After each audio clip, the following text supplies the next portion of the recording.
How to kill weeds with ground cover. Ground cover plants are used to cover soil and generally range in height from 1 inch to 4 feet. The advantages of ground cover plants include providing dense soil cover, preventing soil erosion and killing weeds. Ground cover plants kill weeds by stealing valuable nutrients and water from the weeds. Ground cover plants also block sunlight from reaching the weeds. Select a ground cover plant.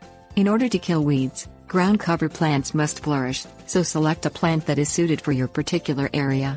Some things to consider include how much sunlight the plant needs and what kind of soil is necessary for the plant. Common ground cover plants include bacopa, ivy, juniper, mint and spider plant. Till the soil. Tilling the soil involves using a rototiller, an engine-powered tool with rotating blades, to dig up roots, rocks, and other sharp objects. Tilling the soil prior to planting ground cover plants ensures optimal growth conditions.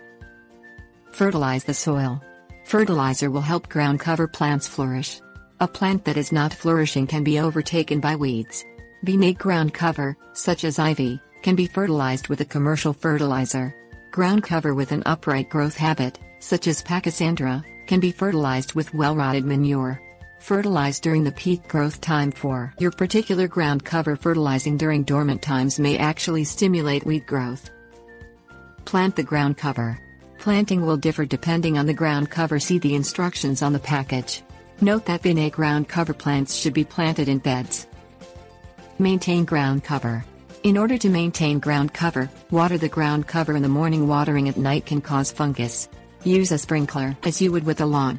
Some weeds will still sprout through the ground cover. Pull these weeds by hand, as herbicides will kill the ground cover along with the weeds.